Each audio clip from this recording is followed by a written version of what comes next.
With the green feathered cap. Bring your green hat, we're going streaking. We're going streaking.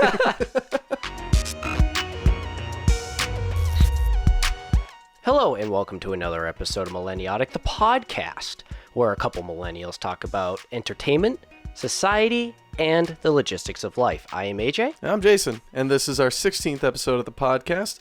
You can listen to us wherever podcasts are found, iTunes, Spotify.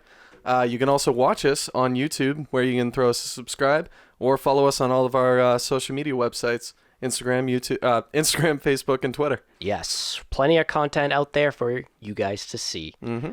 And any kind of way you want to watch or listen to us is available out there. Yep. So this episode, we're going to talk about traveling and vacationing. Mm-hmm. Something a little fun, something you can kind of dream about, right? Because a lot of people have these dream vacations they have in mind. Mm-hmm. So later on, we're going to go into some of our bucket list travel destinations, trips, things you wanted to do in a certain location, right? So we'll go into that.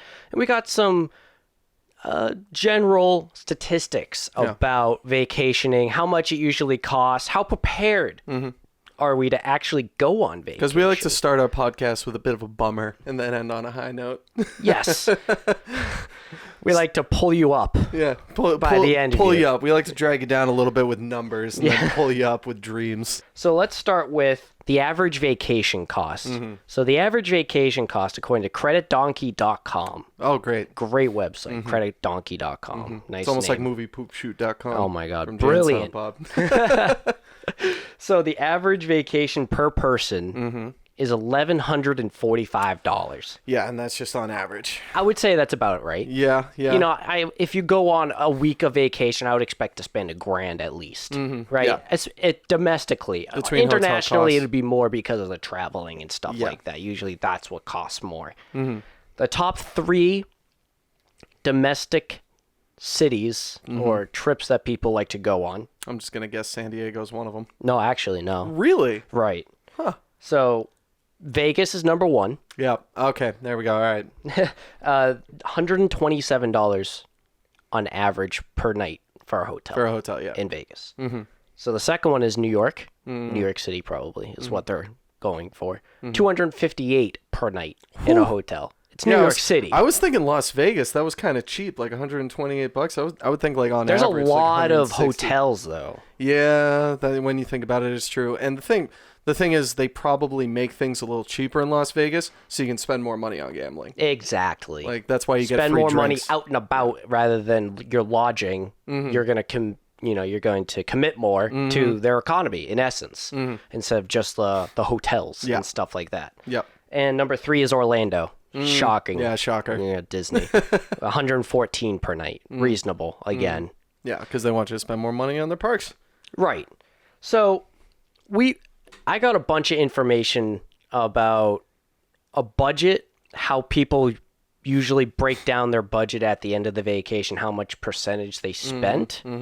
So, I want to get into that really quick because I feel like people don't expect to spend so much on certain things when they're planning a trip or a vacation. Yeah, no, they don't. I feel like a lot of people take for granted little things that add up along the way rather than just like the few basic things. Yeah, you have like the main 3 things. Flight or travel costs, like flight, which you're not even like considering your other transportation, which is either rental car or taxis or anything. Uber, like however you're getting you're around. gonna get around. Right. So there's flight, there's flight, which is what most people think about, not other travel. And then you have hotel, and then whatever like park expense or whatever you're going on vacation for. Right. So let's start with traveling, because obviously getting there, getting around, and getting back is going to be the most when it comes to going on vacation and that kind of thing. That's 44% of your cost of the general cost of the trip. It's just getting to wherever you're going, which is insane. Which I guess makes sense because that's part of the vacation is that you're going somewhere else, right? Which you would hope it would actually be more. Like 44%, you're like, oh yeah, that's like you'd want it to be like, oh, this is like 80%. Just to get there should be like the main part of your expense, That's what you wish. Right, exactly. But it never happens. It never happens. Never. 26% domestically is spent on Food? Lodging. Lodging. Lodging. Okay. So where you're staying. Mm-hmm. So that's domestically. Yep. And internationally, it's 21%. Yeah. And that's mainly because traveling is more. To get there, it costs more. Mm-hmm. So in the you're inflating in the the pie cost chart, to fly. in the pie chart of your budget, it's actually less. Yeah, obviously. Food and drink is 16% internationally. Oof. Right? Yeah. 27% domestically. We love our food. 9% is entertainment. You would think that would be more. Yeah, you would think. But I guess, in the grand scheme of things, to do, whatever it is you're going to, even if like you're going to like, I don't know, Yosemite, a national park, when you're there for the entertainment value, a lot of it isn't super expensive. You're going hiking and all that kind of stuff. Yeah, exactly. But when you're going to Disney World, you're buying passes, that's where it can be more. So I think that's where it's like a 9% average or so, I would say. That's the thing. You have like those millennials who want to just go travel just to travel. They're not going to spend as much money on entertainment or going out or anything like that. More so, millennials kind of overhype traveling just to go see the world and see things. Yeah, they rather just look at things and find ways to entertain themselves. Yeah, pretty much. Rather than pay for it. Yeah. The average cost per day, they had it broken down, right? So the average cost per day domestically on a 4-night trip is $144 a day or so for, your food. When you get there, you're getting around, all of that kind of stuff. 144 per day. That's crazy. And so you can see where this like average of $1,100 just to go on vacation comes from. And then it's $271 per day internationally. Which is crazy just because like I found a survey that was on Travel International that was on who went on vacations last year. It was more so focused on who didn't go on vacations last year. Okay. So it broke it down into percentages of like each generation. So it went into millennials. 55% of millennials didn't go on vacation last year. Did you go on vacation? I did not go on vacation. Me neither. I didn't really go anywhere specific, but then you have Gen Xers, which aren't too far behind from millennials as far as money goes. 49%. Baby boomers, 35%. So now, you're saying 65% of baby boomers go on vacation? Go on vacation yearly, yes. Okay. And when you think about, we've talked about average net worth of the millennial, which is about less than $8,000. That is the average net worth of millennial. Oof. So when you put that into consideration with the average cost of a vacation being $1,100, $2,000 international, you're spending about an eighth to a quarter of your net worth for a week. Or two. Yeah, something like that. For a week of entertainment. That's like bananas to like... I can't even imagine spending that much money to go on vacation. Exactly. Myself. And you were talking about how expensive it is, right? Like comparison to your net worth. Yeah. 74% of people go into debt. Yeah, they do. To go on vacation. Yeah. They find that it's worth getting away for however long they want. Yep. To take a little hit financially and then just recover from it afterwards for the enjoyment of getting away out of the rut, you could say. Because it's like, we're already in debt. Why not go into a little bit more debt just to go enjoy ourselves? And have a little fun, exactly. And have a little right? bit of fun. Because, we don't work ourselves to the bone every single day. And another stat I found, which I found interesting, is that 55% of people don't actually budget a vacation into their annual budget, I guess you could say. No, yeah, you don't think about that. More than half don't actually plan on it, which is interesting because most jobs give you 2 to 3 weeks of paid vacation every year. Yes, they do. Right? But most of it isn't even like, most of it isn't actually taken advantage of by our generation. Even if you have that paid time off. But it's like you think about most people within our age bracket who are working stuff like waitressing or serving, just stuff like that. Where entry-level job where they don't have paid time off, where they have to save up some extra money just to be able to take that hit, which is why they're going into debt. I mean, most companies, they're switching to the whole earned time off thing. So it's not even like a paid vacation. You're earning time off and you're like, I only have this much time off earned. What if I need to take a sick day? What if I need to use that time for all these other things? You're not thinking about vacation when it comes to earned time off. You're not. Right. You're thinking about when is an emergency going to happen? When do I need to use a sick day and I can still get paid for the sick day? Exactly. Right. Yeah, where vacation time and sick time is just getting lumped together. So you can't focus on either one. Right. And in the end, the employer is actually getting not the best out of the employee. Nope. Because if they have to work, I don't know. I think an example is if you work 40 hours, you get like 1 hour. That it doesn't seem fair to have to do that. Because because you're going to get burnt out. And when you get burnt out, your body's going to fail you and you're more likely to get sick. So you end up using these days to recover from working rather than enjoying yourself and going somewhere. Because you think about that, it's like 5 straight weeks of working 40 hours a week just to get 1 extra day off. Like, that sounds like such a grind. That's some serious burnout. So I found some stuff about the top trending vacations for 2019. Yes. So these aren't necessarily the most popular kind of vacations people are taking. Where most people are going to, yeah. Right. So because you already have like those domestic cities already covered. Yeah, you got your basics, you got your Vegas, you got Disney World, you got all these beach kind of places, and then you got your generic European vacations, I guess you could say, that people do. So this is some of the top trending, and this is according to the Year in Search 2019 that was released by Google. Okay. So this is based on people typing things into Google. Yes, got you. So number 1, Maldives. I think that's how you say it. Okay. It's a small Asian country. Is it kind of like near like Thailand and stuff? Is it in like the same vein as a place kind of like Thailand? I think it might be in that area. I'm not actually 100% sure. Because where it's not too expensive to travel there, but it's got some gorgeous sights, but you could also get stabbed. So the big draw is that they have a system there called one per island. So it's a country that has pretty much broken itself into a bunch of very, very small islands and created resorts on each of those islands. I've seen pictures of that, yes. Right? So some of the hotel rooms, there's like beds that are underwater. I think it's called the Maldives. Okay. Yes, I'm pretty sure it's like an E. that makes sense. I have heard of it before. I should have tried to listen to the pronunciation. You're fine. So I thought this was cool because like they have a picture of like you sitting on the beach and then you see like this ridiculously beautiful mountain in the back. So because they're like little huts, aren't they? They're almost like tree houses, but over the water, like on docks. That is one thing you can do there.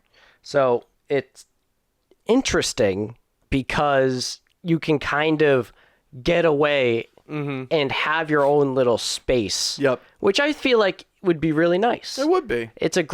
I feel like that'd be a great place to go as a couple. I wonder how like expensive that place is, though. I'm guessing a lot. A lot of money. Right. But I can understand why it's high on Google Trends, because who doesn't want to like dream about their honeymoon being in a place like that? You know what I'm saying? Yeah. So for sure. For sure. Number 2. Japan. There you go. Japan. Yep.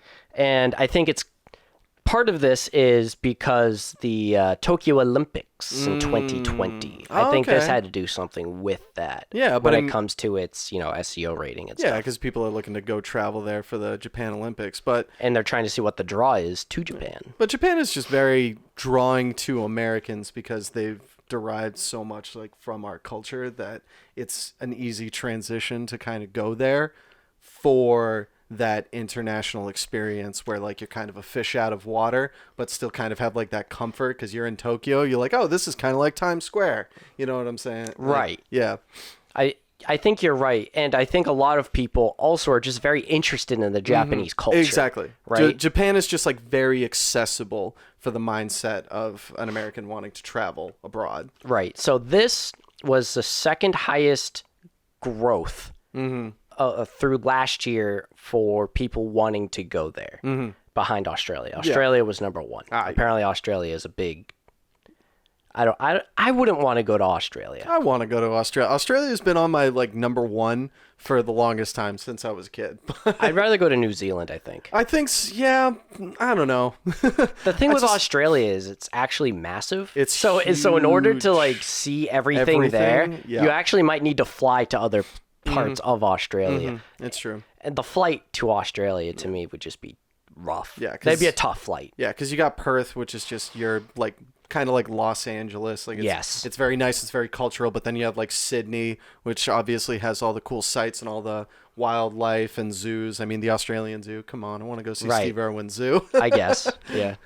But yeah, they're on completely different sides of a really large continent, and of course it's on fire. But at the moment, it's getting better. It is. So back to Japan now. After that quick tangent, some of the biggest draws to Japan have been the food, because there's I think there's like a street where every single restaurant is like a Michelin rated and starred restaurant or whatever. Yeah, like so Michelin 5-star restaurants. So people go there for the food in the restaurants and figuring out like what's the top of Japanese kind of food. Yep. That's a great place to obviously figure it out. You can go-kart in Tokyo. Yes, they have that. Right? Which I see those and I'm just like, man, that is such a tourist trap. Oh, so much. It is so much a tourist trap. They also mentioned going in sightseeing temples and stuff. I think that would be pretty cool. Yep. Skiing, if you're a skier, they got some decent mountains there. Depending on the time of year you go. And the cherry blossoms, of course, is a very popular draw because of how pretty that is. I saw that in D.C. a couple of times. Yeah, because I know somebody went to a garden out there where literally they just had like wildlife like deer and stuff, and they're just there, just chilling. Yeah, at this point, they're used to it. Yeah, exactly. So number 3, Bora Bora.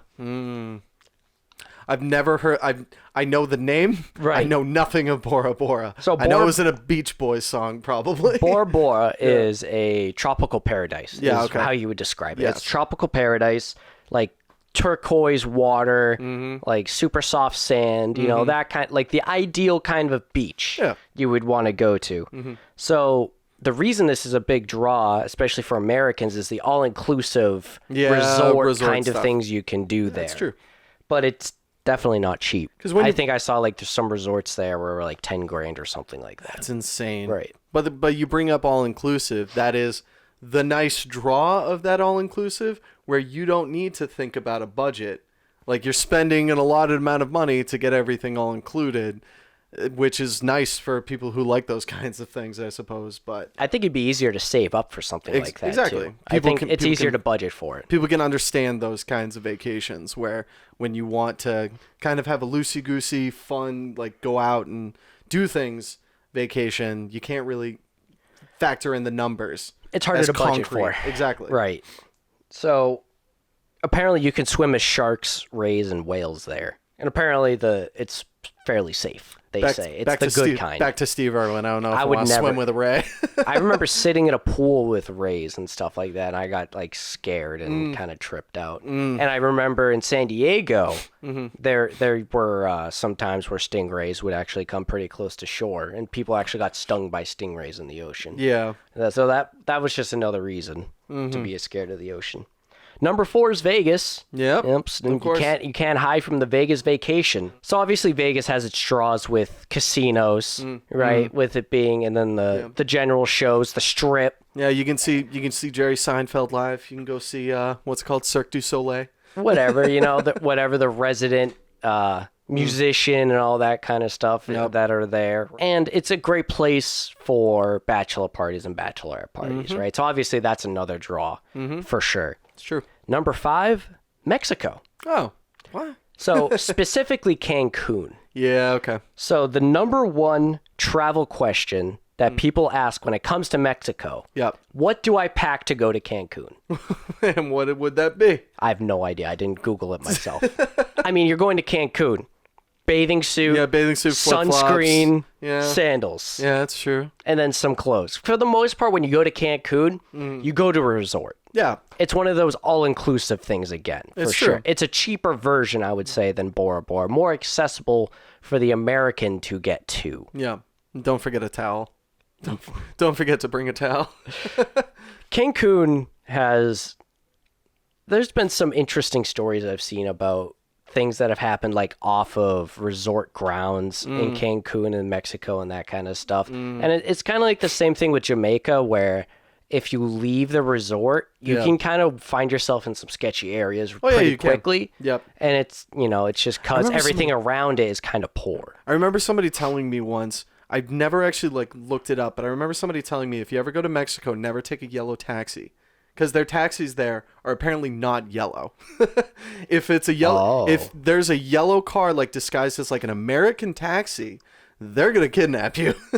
That's a yoink. That's a yoink They're and a half. gonna yoink you. Yeah. Now I don't know how 100% accurate that is, but I mean that wouldn't surprise me. But it also kind of sells itself as just a warning. A warning or just a over exaggeration. Yeah, just something to get attention. I wouldn't consider that a real threat. Number 6 through 10, they kind of just shot out there pretty quickly. Yep. Didn't really describe much of it. So it goes in this order of Alaska, New Orleans, Nolens, all that food, all that Cajun. Bourbon Street, pretty good draw. They say Cali. Okay. Cali's pretty big. Yep, there's a lot in Cali. New York, obviously, and Costa Rica. Oh, okay. Costa Rica. Another tropical destination. Exactly. Yeah. So let's go into some of our bucket list of things that I think we want to do. Yep. And I want to compare and see what our priorities are. Okay, fair. And this is just kind of like a thing between us. Just kind of riffing. When you go on vacation, what kind of vacation do you try to expect, right? Exactly, so let's talk about yours first. Let's talk about mine? Yeah. All right. I got two that I could kind of lump together. Okay. Mostly because I would want to go there for skiing. I'd want to go there for bar hopping, just sightseeing in general. And this is a domestic trip. Utah and Colorado. Yeah, see, I wouldn't want to go there. Why? I don't ski. You don't ski? Oh, yeah, you don't ski. even like the cold. I don't like cold. See, that's the thing. I'd go there for hiking, but... Yeah, you got Utah, you got the canyons and stuff. That's more so just that general area, that southwest kind of desert, including Arizona. I would just want to go hike around the canyons, do some rock climbing, do some skiing. That whole area, I love it. I love skiing. It's one of my favorite hobbies. It's very expensive to do. It can be, yes. But it's definitely a huge draw for me is that locale. Sounds like fun. Not fun for me, though. All right. And then I got Paris on there, mostly. Paris. Even though Paris is, it's not that fun and interesting nowadays from what I hear. It's usually when you think of Paris, you think of a romantic trip. Yeah, you think of a honeymoon or something like that. Yeah, I just like the idea of the arts and stuff like that. It's a very gorgeous city. It's just got a lot to kind of see. I would want to go to the Louvre. I like painting. The Louvre would be cool, yeah. Yeah, that's more so, and just kind of get that European experience. Not so much. I have the draw towards Italy, but not so much. I mean, it's just mostly cathedrals. Wouldn't you want to go see Notre Dame before it gets blown up again? Yeah, right. Before it burns for a second time. Yeah, exactly. And then I got Sweden. Mostly because Swede is my main part of my blood. Yeah, your motherland. Yes, that is my motherland. That's my homeland that I would like to go to. And then obviously UK. I have some family out in the UK. That's more so for me just to be able to get out and go hang out with family and just kind of get the local experience. So is it London area? London, South London, stuff like that. Yeah, exactly. That one is getting kind of closer within grasp of something that I would actually want to do. I think that's a more doable thing as well. Exactly. It's especially when you have family in other places. You have that access to go there. You don't have to worry about so much room and board. Same with a little bit of travel, but that $800 price tag is pretty huge. So you got your action adventure. Yes. Right? Yep. And then you got your sightseeing. Mm-hmm. And then you got your chilling. Mm-hmm. Right? Yes, I do. And then you got your ancestral exploration, I guess we could call, right? Yeah, pretty much. So I totally respect all of those. Thank you. And they're all kind of different. And I'm glad that you went with a different kind of list when it comes to going to different places. It's not just like 5 tropical islands. Yeah, exactly. That's the thing. And I mean, tropical islands, I didn't put one on my list. I probably would want to. But when I think of vacation, it's just like, I just want to go like relax and not really like do anything. So if I'm going to do that, I just go, I don't know, I'd probably just go get a hotel somewhere like nearby. Get away and not do anything.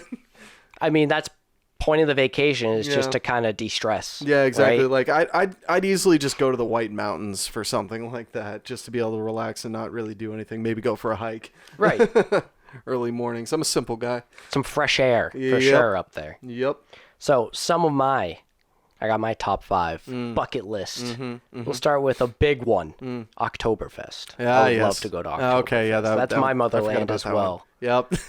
So I would love to go to Oktoberfest. That's one I would rather do sooner than later. Go get you some beer and brats. And just make it like a last hurrah of like, young adulthood and like partying and all that kind of stuff, right? It's true. And just, I feel like that would be a fun thing to do. For sure.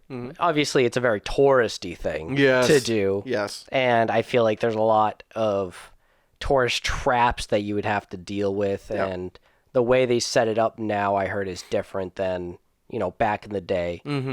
But I still see people go to it, and it still looks like a ton of fun. Yeah. So I would love to do that with a group of friends. And just like with anything, you can probably find those like hidden areas where people are celebrating, but not as touristy as you would think. You know what I mean? You can find those local like locations that just the locals are enjoying Oktoberfest for. Exactly. You just got to look. So Oktoberfest, number 1. Number 2, Yosemite. I lived in San Diego for 5 years and never went to Yosemite. Wow. Apparently there was like a rat infestation or something like that. And it was like the rats were infected and they would like bite your ankles and crap and you would get sick or whatever. So like I kind of avoided going to Yosemite for whatever reason. It's just funny when I think of Yosemite, I just think of that terrible 2012 movie called 2012 that was talking about how Yosemite is a super volcano underneath and all it'll take is one earthquake for it to finally explode. Right. Just one of those terrible like disaster movies. So Yosemite, and then I would throw in like Yellowstone National Park. It's kind of far away, but that's another kind of thing I would like to go. It's one of those things where it's just all national parks in general, I feel, are on a lot of people's bucket lists just to go see. So the only national park that we actually have on this coast, on the East Coast, is Acadia, and you got to go all the way up to Maine for that. But anything else, it's pretty much West Coast or mid country central. Yeah, more of the meat of the country. Number 3 for me, Costa Rica. Yeah, I actually would love to go to Costa Rica. I feel like that would be a fun, kind of different kind of experience. Put my toes in the sand and all that kind of good stuff. Did you know they don't actually have a military? No, I did not know that. They abolished their military in 1948. Oh, that's fantastic. And in 1949, they wrote it into their constitution. So in order for them to actually create a military, they would need to amend their constitution. I love that. That's a place I want to go to and see how the hell it works. Similar situation. I feel like I'd actually really want to go to Puerto Rico. And I feel like Puerto Rico is kind of underrated as far as most vacation spots go because it is like a tropical island. You also don't really need a passport to go there if you're an American citizen. So it's a little bit more affordable in that sense.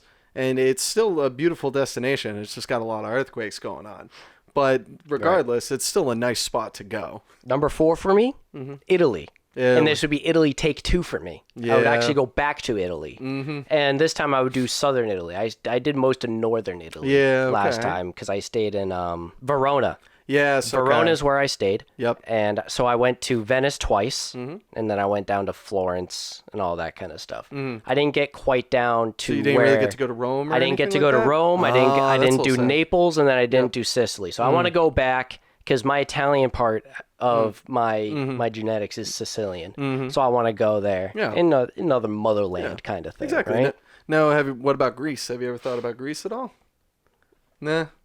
I don't like their yogurt. I don't know if I like their country. Fair. That's just terrible generalization. But I don't like John Stamos either. So my younger sister actually went to Greece and she said it was a lot of fun. Yeah, I'm sure Greece is great. It's not one of the things that I would put on my bucket list of things I want to do. I'd rather go back to Italy and get the other side of Italy. True. And my last one, a bit of a different one, Cuba. Ooh. So I don't know if we can actually legally go to Cuba. I know somebody who went to Cuba during the travel embargo, I think 15 years ago.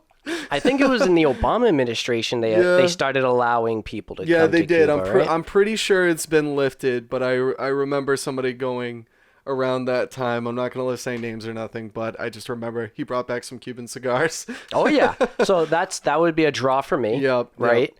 And it was during the time of Obama, and I just remember him talking about how, because he was like that worldly guy who he went everywhere. He stayed where the locals would be, and it was just like, man, all the Cubans, they love the idea of Obama, that we need to make him president. Yeah, it was like around 2006 now that I think about it. Okay. Yeah.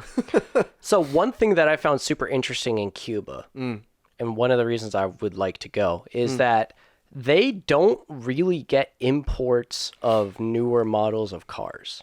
So a lot of the cars that they have are from the 50s. Yeah, they are. So they got the cool fins and stuff on the back. And these cars have million miles on them. And they just keep them running. Yeah, because they just keep them going because they can't get any new cars. So I feel like going to Cuba and Havana or whatever would be like a flashback. Oh, it would, yeah. And I feel like that would be a really cool thing to do, as well as it's a warm place. And I like warm places for the most part. Because not only are you going to see a different culture, but it's like you're going back to kind of see the flashback of technology, because it's so expensive just to get those new cars and new models just shipped there. Yeah, they have some ridiculous taxes and stuff that they don't necessarily agree with some of the world. So for me, I have the tropical places, right? I got 2 tropical places, yes, 3 tropical places if you count Italy. You got 2 motherlands. Because Naples is one of the places where you would go for a beach or whatever, right? Yep. So, and Sicily is actually an island. So that's another one. So I got 3 tropical places.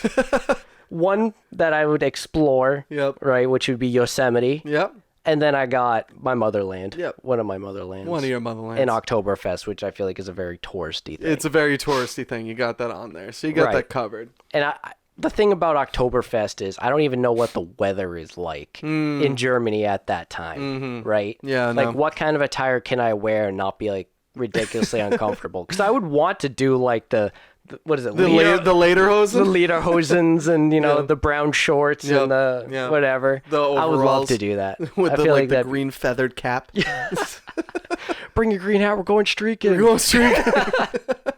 So that was some information of, general stats when it comes to Americans traveling around the world. And then we talked about some of our places we would like to go.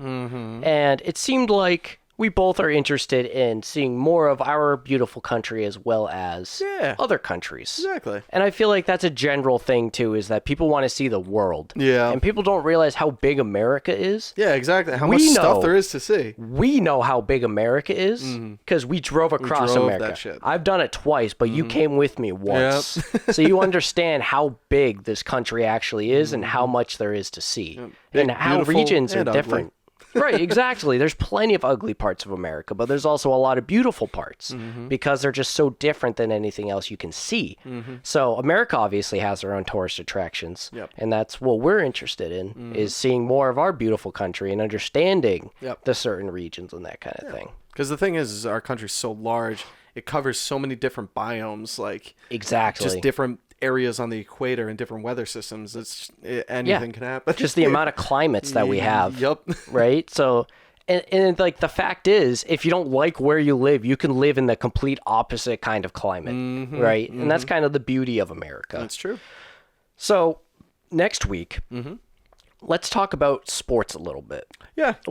Sports. I like sports. You like sports. So, let's talk about something more than just generally sports. Let's talk about how safety has been really on the forefront of sports nowadays. Yeah. Right? When you think about how all of these professional leagues are changing their rules and equipments, especially as of the last 10 years or so, on making sure that athletes are as safe as possible when they're playing the sport, but also the fact that they don't want to have these athletes having post-career suicides and all of these horrible things and not being able to just function in society because of their injuries, right? Yeah. So I want to talk about how it's kind of evolutionized and some of the sports and how they've done it specifically. I feel like would be a good one because for sure there are some sports like rugby. Yeah, because I'm not the And biggest sports football. guy, but I could easily get behind this one. Right. Yeah. And like those kind of sports, football and rugby, are so tough. They're tough men's sports, but they can cause some serious post-career damage. It's true. But then there's other sports that you wouldn't think would be so dangerous, but They probably are. like basketball. Yeah. But the players afterwards, their knees could be shot. Yeah, that's you true. know, and all this kind of stuff. And depending on the injuries that they have in basketball, you could tear an Achilles and ACL very easily in those kind of sports. People who just like run cross country or anything like that, think about like the damage that they're doing to like their nerves and their muscles and all that stuff. Just Exactly. the intensity of it all. So we're going to go into all sorts of stuff when it comes to sports safety. So I'm looking forward to that because it has to do with sports. Yeah, me too. So until then, let's get this bread. Acquire that grain Till this week. and have a great week.